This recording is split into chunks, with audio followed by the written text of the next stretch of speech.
All right, everyone. Hey, welcome back. Welcome to part two. Now understanding how to build the business the right way and exactly what to do in your first 30 days of business. Hopefully you had a chance to watch part one. If not, I'll put it in the description. You're going to want to watch that to understand the basics before we actually begin to implement the fundamental activities to grow your foundation to your unfranchise. So I want to point this out. There's a lot of different things that you can do in your business that all work and are all incredibly profitable, hundreds of them. And it can be very easy at the beginning stages to get distracted by all the different options and all the different revenue streams and all the different product categories and all the different ways you can expand a business locally and globally. But at the end of the day, you got to make sure you're building a solid foundation and you're spending your part-time hours on the things that are going to achieve that goal. Okay? So if you get distracted after this video and you're out there building over the next 30 days and you get a little lost, I always want you to ask yourself these questions. Are you focused on these four activities and growing these four activities? And if the answer is no, I want you to cease operations of doing whatever else you're doing and make sure you refocus it back here and always ask yourself, am I doing the necessary things to promote and sell product? Am I making sure I'm earning the most on my spending by buying from BV products and IBV products? Am I focusing on identifying the people who want what our system can deliver? People who want ongoing income, want to do it on a part-time basis, are ambitious or looking to become entrepreneurs. And am I then supporting the people within my team to make sure they are successful? Okay. And am I moving tickets into the organization to make sure they know where to go to get educated? And am I attending with them those events? And we're doing it as a team. Those are the things that really make this whole thing work so you can scale it and it can earn you the income you want and it can last. If you're not, for instance, if you're in the office and you're rewriting the career manual or you're making new PowerPoints that that you just think are prettier than what the company may have, I don't know. All of those activities, they take a lot of time, but they don't equal growth. Okay, so you got to get laser focused on maximizing your part-time hours into things that will grow this quickly and things that will build it the correct way. So here we go. These are the basic steps we're going to review in this first 30-day webinar that you're watching here. It's education. We have to master the art of building from event to event. We have to identify your why, your purpose behind your business. We want to make sure you have an answer to what is the business so that you can speak intelligently when you go out in the marketplace. We want to make sure you have a target identified of what is your first goal and what is the next follow-up goal after that.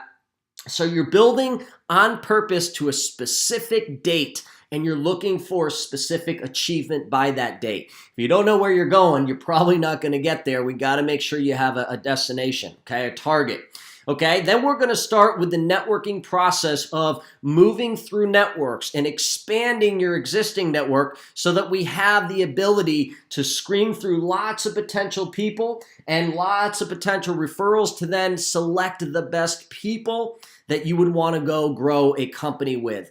Then we got to identify in our calendar what events we're going to be booking into and working to invite to. And then we're going to have to make the invites. We'll take you through that. And then lastly, just doing the basics of earning from your spending, sampling the products from your start kit, and then making sure you begin to identify products that you want to begin to focus to build your customer base with. All right, so let's dive into this. This is what's going to matter over the next 30 days. Okay, number one is education. To me, the rest of the steps aren't as important as this one. This one is what everything revolves around. If you got all the other steps right, yeah, you'll probably build the business, but I don't know how long it will last. And if you got all the other steps wrong, but did this one step right, you accidentally may still make it because these events or the education is what really allows a business to thrive. Think about it. You can't grow a business if you don't know what to do. And the only real way to teach everyone what to do is to be there to grow it with them, but then bring everyone together at a larger event so you can train larger numbers of people all at the same time. Then they leave that event knowing what to do.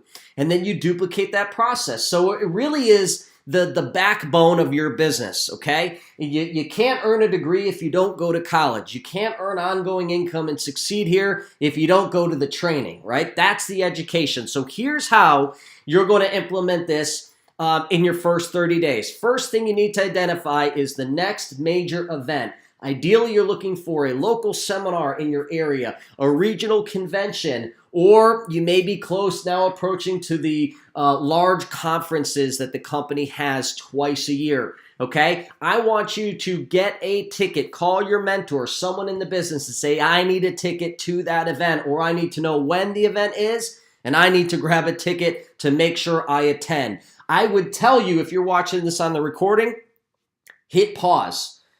The most important thing you could do, pause, because I know this, having done this 15 years, if you don't have a ticket in your hand, I really don't think you're open for business. You really can't grow without that fundamental thing always in place. 15 years later, I always have a ticket to the next event already purchased, and it's already on my bulletin board, so I can see that, and I know when it is, and I know I'm attending, okay? Now, if the event is 30 days out, meaning you have at least 30 days from today to when that event happens, I want you to start getting in the habit right now of purchasing an additional 2 tickets at minimum. So you have 3 total, 1 for yourself and 2 tickets that you're going to focus with the help of your team to move the tickets into the hands of individuals that would want to learn how this business works so they can attend with you. Okay? You always want to have a ticket for yourself and a minimum of 2 tickets that you're going to then sell to people that you have yet to identify. You're going to find them through our process, okay? But you have to have the tickets because you never know when that person is going to be discovered, the person who wants more information, and immediately that should be your first thing is offer them a ticket and get them to that event over everything else, okay? So please, please, please, that's my number one thing you got to have, the rule of this business. You really can't scale it without that.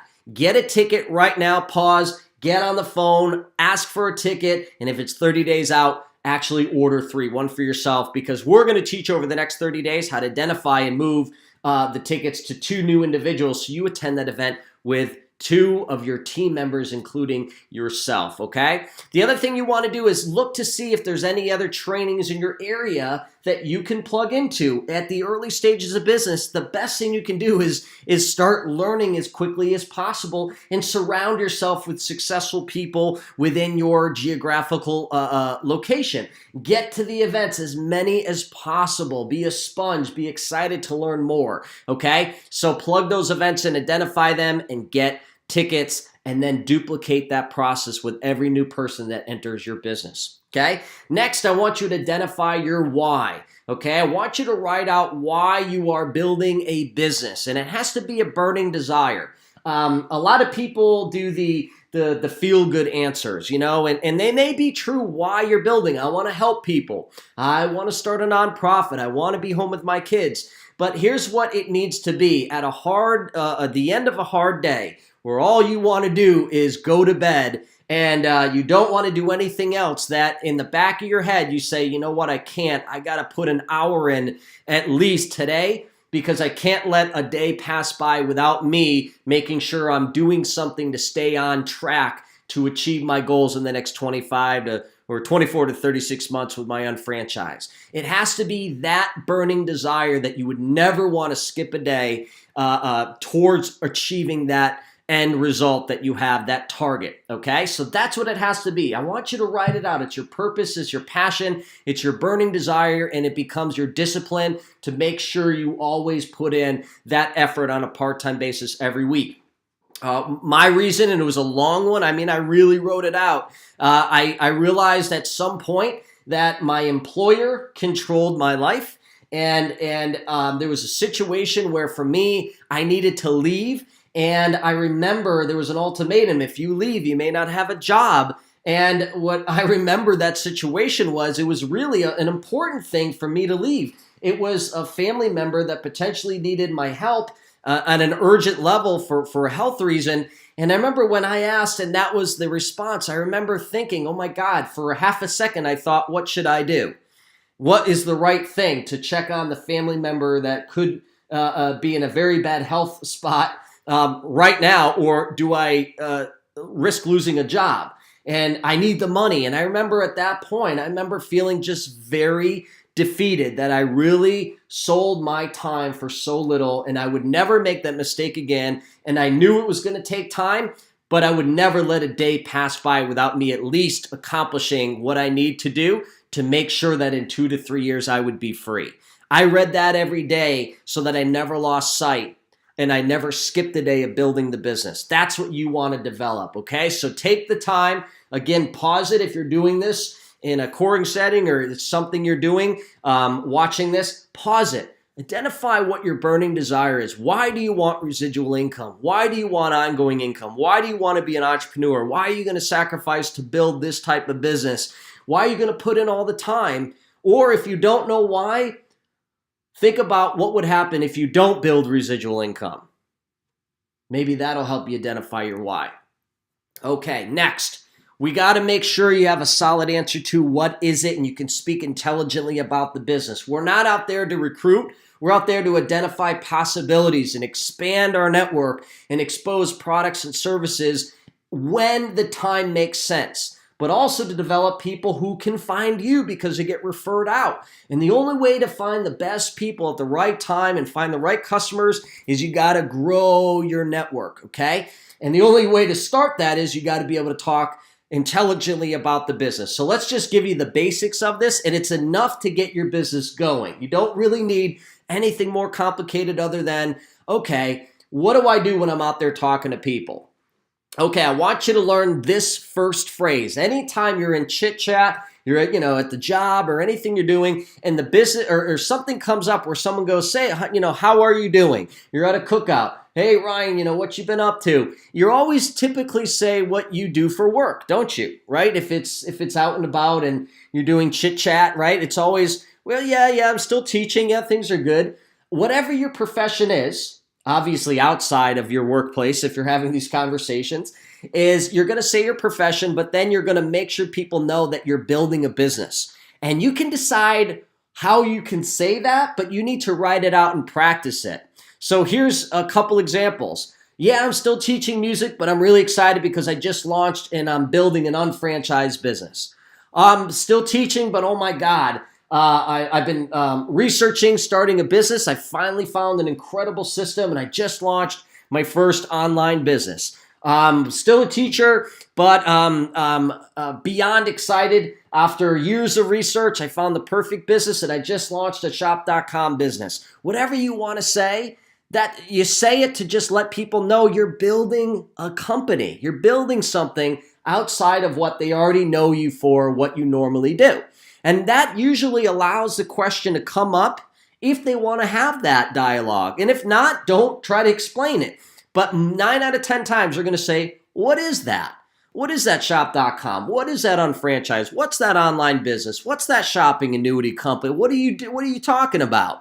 Okay, and then this is where you have to really write out your answer, the thing that makes you excited, the thing that is intriguing when you say it, the thing that could spark an additional question is really the right response to this. Now remember, you're not recruiting them. You're just trying to get them to understand what it is you do. And they're asking you. You're not telling them to ask you. So here's an answer. I could say something like, hey, Bill, it's most like franchising. You've heard of that, right? Franchises, yeah, but we're digital. And our customers can get paid every time they shop at all the stores they like. And I can run this business part-time just using my cell phone. And it allows me to build an additional income stream. See how I just let it flow? It was a little bit different than even the answer that I've practiced down here that you see. And then I always end with a question about them. So, Bill, how are the kids? So, Sam, are you still, what are you up to? Hey, Mary, what are you doing this summer? The reason I always end with a question is I don't want them to keep trying to guess what it is the details are of my company, and I don't want them to feel like I'm prospecting them or trying to sell them, because I'm really not. I'm trying to just have a friendly conversation and plant a seed. Maybe doesn't go anywhere. Maybe 8 months later, they ask you again. Maybe 6 months later, they've stalked you on social media and they finally asked you, what is that whole thing about? That's all we're looking to do. Okay, so you can keep it really simple. It's a way for me to build additional income, do it part-time, and run a company without having to take a second job. That could be your answer. Whatever you want it to be. Or it's my way. I'm going to be able to retire myself from my full-time job in 3 years, and I'll be able to work part-time and earn more. That could be your answer. Whatever it is, it's intriguing, right? Either way, someone goes, whoa, how does that work? Or what do you mean? Or how did you find that? Or how's that going to happen? And you start the dialogue, okay? So can you do that? Pause this again. Write out the first one. I am your job, and I'm excited because, and you're announcing that you launched or running or building an online business, but you get to say that in the way you feel comfortable and excited to say. If you want to steal what's here, great, but you got to make it your own, okay? And then when someone says, what is it? You got to write out right now what your response would be. Again, do not sell. Do not say, well, it's a great way, I can not have to work a job, and, I can do this part-time, and it would be perfect for someone like you, Don't say any of those weird things. Keep it super, personal but intriguing, and remember to always end with a question about them, because that makes them know that you're not intentionally or trying to convince them to do what you're talking about. It takes the pressure off, okay? And the funny thing is, they usually go back to say, can we go back to what you just said? They usually go back to it, and then you can have some fun with it, okay? So answer to what is it? Write it out. Next, you have to identify a goal statement. A goal statement is defined by you want a specific result by a specific date. And you have a roadmap. You're already in the roadmap, a 30-day plan to start to achieve it. Okay? The reason why it's important is you got to have a target so you know where you're going. It's just like a GPS. You got to have an address and know where you're headed. So here's maybe someone's first goal, maybe your first goal. You want to earn your first $300 check. Okay, that means you have to have identified your first 2 partners and began the duplication process behind what we covered in part 1. If you had 3 partners on the left and right doing what we explained, that's a $300 check. And also, it's a $300 check every month after that if you did it the right way. So that could be your first goal, maybe 12 weeks from today. I always like to put it on a Friday because that's when the company pays out commissions. You could say that it's April 26, 2019 or whatever, and now I earn $300 a month from my UnFranchise, and put an emotion behind it. That really is what makes this work. What would that feel like if you built your first ongoing income? What would it feel like that it's something that you've basically paid your own paycheck? No one owns that. You created it, and it's continuously coming in. So you began building leverage in your life. Write out what that means. I'm excited because now I get a free car. This business is paying for my car lease or whatever it happens to be. And then you may want to write out, and I'm on track to make my next goal of $1,500 a week by November, 2019 or whatever the year is. But put those 2 dates out. And here's what I want you to do. Pause it, write it out. A realistic goal could be, if you want to build this the right way, you could achieve that first goal in 12 weeks. If you need a little extra time, put it 18 weeks out. Whatever you can wrap your head around with you and your mentor building, put that date out, and I want you to read it as if it's already happened 2 times per day minimum, so you can focus on where you are going, so you can bring the circumstances into your life that would allow you to achieve that goal. Super important. Write out your goal statement and read it twice a day. Okay, next, this is really simple. We got to schedule out targets of what we're going to build into, right? So you're going to open up your calendar. You're going to select at least 4 separate events that you're going to expose the business or products, depending on your situation, who you are and what you've brought into the business. You may just want to show the business overview 4 times. You may want to show 3 overviews and do a product overview. You want to maybe just expose the shop.com site and then do 3 overviews of the business. it's something you want to identify with a mentor, but you need at least 4 targets. 1 target every week for the next 30 days is going to be a good, rhythm as you're building this part-time, okay? Make sure you schedule out time in your day and make sure every week you're consistent. And if anything ever happens, you got another target to go into. It's not like you booked 1 event for the month and that's your whole, workflow. You got a target every single week. So it's really important. If timing is an issue or distance is an issue, then what you can do is make sure that you are booking webinars. Webinars are great. I really suggest using those, and maybe a hybrid is a really great solution, is you're not relying just on them. Ideally, you want to do in-person and webinars and do a combination of all of them. But I will say this, nothing's better than face-to-face. So if you have an opportunity to be in a room with the person, that really still trumps anything else, because it allows you to really establish a relationship in a way that digital can't yet, okay? But do your best. I would rather you do whatever is going to happen faster. You can do Zoom so you can see each other's face, or a different webinar system. But whatever, at the end of the day, you got to get the job done, okay? So whatever works for you is what you're going to deploy. Okay, almost done here. Next is your top 10. Okay, your top 10 is the people you know in your network that would allow you to begin exposing your business, exposing your products and services to see if they may know the right people. Okay, the top 10, it really isn't 10 people that would be right for this. It's 10 people in my eyes that would give you the best, they would give you the best support to say, hey, let me see what I can do to help you. These are people usually that are already well established. You have a relationship with them, and they would probably be open to at least helping you out. They are the doorway. I want you to pay attention to this. It's not about them. It's about who they know. They're the doorway to 100 to 200 to 300 people or more each. That is what you should be concerned with.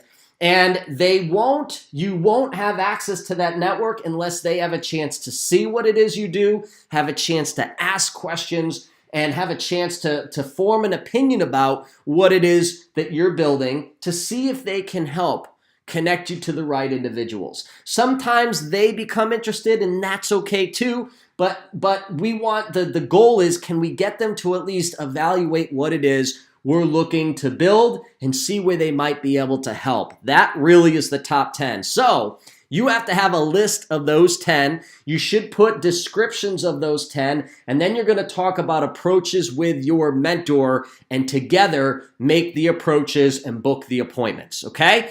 But here, you got to pause it again. You got to write out your top 10. Okay, next is, once your top 10's established, you're going to now go to book the appointments. Now, everyone may have a different approach, but overall, I want you to remember this one concept of approaching people to book appointments, and it's the evaluation approach, okay? And again, you may have different variations between the people and the relationships that you have on your list to initially get started, but this is the overall idea, is that we just want to see who they may know that would be a good fit for what we have, okay? So here's my 5 bullets of how I would invite someone or go to book an appointment into those 4 events that we put on your schedule. Is number 1, I like to text first or instant message on Facebook. You want to just let them know that you want to talk with them real quick, that all you need is a minute or 2 and to message you when they're free. Okay, and if you use other messaging apps, that's fine. Use whatever you normally talk to your network, and just stay with that. Stay with what is tried and true, or what's normal.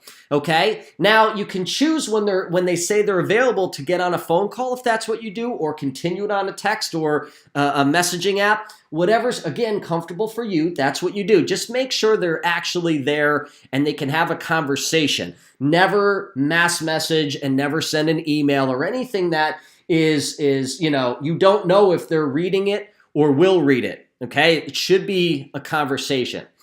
Then you're going to state, once you get their attention, yeah, what's up, how you doing? You're going to state what it is you're doing. You're going to make sure they know it's not about them being involved. You're just looking for their help. offer 2 times for them to attend. You got 4 on your schedule, offer 2 times, confirm and thank them. So here might be how it goes. But again, you're going to do this with a mentor. I'm going to text my buddy Sam. Hey, Sam, it's Ryan. Let me know when you're free. Had a quick question to ask. And I wait. I can do that with all of my 10, by the way, and do it all together with my mentor. And then one by one, they start coming in. Yeah, I got a second now, or call me at 5, or whatever happens. Okay, so let's say he goes, yeah, I'm free now. And this may be on text. Great. The reason I'm reaching out to you is because I could use your help. I just launched a new business online. I'm going to be looking for 1 to 2 key partners to bring on board in the next 3 to 6 months. So that's my statement. Hey, this is what I'm doing, and this is what I'm looking to accomplish. Okay, now I'm going to dismiss them because it's not about them. Sam, I know you don't have any time, but you may be able to. You may know the people that would be worth me considering bringing on board or partnering with. Okay, so I'm just saying you may know the people. Okay. I wanted to invite you to an overview to explain the concept and how it works. It would take about 40 minutes of your time. I would really, really appreciate it. The overviews are on Tuesday at 8 and Friday at 9. What do those 2 dates work best? Thanks a lot, Sam. I owe you one. Okay, so I just keep it super friendly, right? When are you available? I state what I'm doing. I dismiss them. I tell them I just want them to see an overview and why. And I give them 2 dates and I confirm. So that's the simple concept of the evaluation approach. Okay? Now, before I give you the last one, I just want you to have a goal. You got 10 contacts. Okay? I want you to begin starting your list with the 10, but every day have more conversations with people outside that list so your list begins to grow. This 10 is just your first bit to get some traction and to start expanding a network. Your business may not consist of these 10 people, and it may not be the business that you grow through these 10 people, but it's a starting point. Okay, so you want to take your ongoing names list and just remember that it's not just about these 10 and stop. Let's initially start with a place where we can get the most traction quickly, but every day, why don't we just put 2 to 3 people on that list so it grows to 13, grows to 24, grows to 52, grows to 107, you get the point. We just have more conversations, not even about the business, just more interactions, okay? And those people go on a list because maybe you'll approach them. Maybe you could use their help. You may not know, or it may not even be necessary if and when you would have to contact them, but you're looking to develop relationships and expand your network. Okay? So just remember that this is your starting point. Like you open up a restaurant, you call your friends and family and say, hey, I want you guys to just try the food out. Don't have to buy anything. I just want your opinion. And if you like it, tell people about it. If you like it, come on in. Hey, and maybe you want to own a piece? Great. We'll talk about working a deal or getting you a job, right? It's kind of that approach just with an online business. Okay, and the last part of this 30 days, those were, to me, the major things you have to do, and do that and continuously grow them. But, get it done in 30 days. Okay, then you have to start the process of learning about your products and trying as many products as you possibly can. Identify products that you could buy and get BV for instead of a name brand product. And identify how to find the best IBV options. Learn how to shop on your site. Learn how to share the easiest ways to use a site with friends and family or customers or people in your network, and show them how they can get paid to do that. Sample the products that come in your startup kit. And then what you want to begin to do is narrow a product focus, because within that 30-day time frame, you should have a product or a product line or a major focus on how you're going to move specific products into the hands of consumers to build your base customer base. Again, it's not about thousands. It's about building 10 to 15 customers that love a product and service, and they buy over and over and over again through your site on a monthly basis. That's the goal, okay? Now, that's it. Now it's time for you to get to work. If you did this together with me and pause at every step, congratulations. Now it's about getting to work and working one-on-one with your mentor. If you haven't, now's the time to call your mentor and say, hey, we got to do this, but I also gave you enough information for you to get a head start. You can develop your why. You can develop your answer to what is it. You can identify your goals, and you may need some help to get tickets, do your top 10, the whole deal. But do as much as you can now and plan with your mentor for the next 4 weeks to work together to implement that plan that we just laid out. Again, don't get overcomplicated. Keep this simple. If you took what I showed you in part 1 and 2 and narrowed your focus to just get good at that and continuously teach that, you could achieve what we talked about in part 1 with just the information I gave you. So remember, simplest is the highest. Simplest is the fastest way to get to where you want to go. Simplest is the thing that can be duplicated across the masses on a part-time basis, and you got to make sure you're all about the fundamentals and keeping this simple and making sure every future partner understands the same thing. You'll reach the finish line together faster. That's all I got. I will see you on the next session. Good luck, and I'm rooting you on. I hope to hear from you. Drop down any of your experiences doing this in 30 days because I would love to hear some feedback of how you're doing and how you're implementing this type of video or this training with your team. Thanks a lot, guys. We'll talk to you soon.